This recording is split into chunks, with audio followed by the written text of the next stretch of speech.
So if you look at the order flow here, here's that CPI release.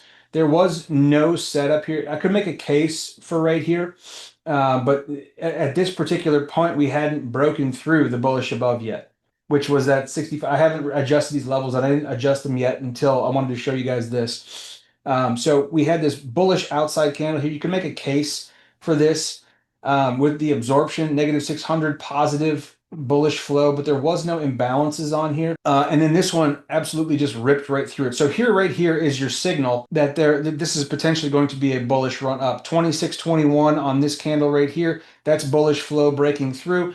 A triple stack imbalance or a quad stack imbalance right at the bullish above, launching prices up, and price never came back. Okay, so after this candle hit, I'm waiting for a deep pullback into here, wick through or what have you, hold this level or hold this quad stack right in here. Never got that chance. So this thing had to go without me for a little bit, right? You guys have heard me say that before. You guys have witnessed me watch violent moves go without me. Okay, now we get into the meat and potatoes of this setup here. Okay, so price is moving up here. We had essentially on the way up, you could have made a case for right here, but I also wanted to test this level and see where we were coming at. It's just a tactic I use, trading level to level. Even though this is a Fibonacci extension up here, could have made a case for right here. Did not take this trade. Did not get a deeper pullback that I wanted. Okay, so now let's look over here. Price moves up violently, tags and closes through my level by a tick. Is that really what I'm looking for? No, not really. So I have to wait another candle. Okay, here comes some bearish flow. 21.14 on the way up and through and testing this level. Bearish flow comes in 12.64 to the negative side. Now here's your failed breakdown right here. Okay, so you have 12.64 aggressive sellers flooded in on this candle, particularly right here, -34.11.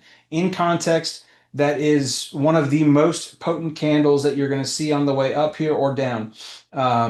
This one was 3,800, but it didn't move the market. So again, the same context, right? But the pattern on this candle was much better. -34.11. Next candle up. Did we eviscerate that? No, we did not. Okay, so here was the next candle, -444. So the sellers were decreasing. There was a one-shot rip of sellers that kind of came through here over a 30-minute period that waned 10-minute bar by 10-minute bar. Okay, so now the next candle comes through. What after this candle closes, what did we develop here? We developed two downtrending highs. And if you break it down into a smaller time frame, there were more. So this bull flag pattern directly at my level had some validity to it, especially with this wick coming back through and taking out these bullish imbalances here. Okay. And then we ripped right back through it. Next candle opens up violently. My buy stop is up here. As soon as we break the high of this candle with the velocity and the ramp up and that flip, this delta flip right here from these three candles to 2107.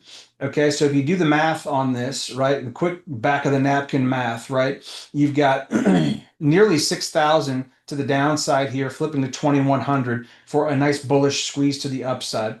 Okay, that is a big, massive flip. The fact that 3,411 aggressive sellers came into the market here and failed to rotate and take out lows tells me that they're about to get eviscerated, which took place right on this candle here. Okay, now we move on up. I entered right at the high of this candle and squeezed it up for a little bit, and then as price was moving up, I was notching my stop up here, and I probably suffocated it, but it was actually a good thing on this in this particular moment to take me out right here as we did rotate back down. In order to tag that target 2, I would have had to hold that for the rest of the day and sit through this chop. And you guys know I'm not about to do that. So I would have killed it anywhere. I would have, had we come back down here, if I didn't take any profits, which I hadn't at the moment, I may have killed this thing and wiped out this whole trade because we just went sideways for the balance of the afternoon. Hey everyone, it's Dale here. I hope you enjoyed the video. If you like to trade alongside me and our team of prop firm funded traders every day, then click the link below the video and hop aboard. We are looking forward to trading with you.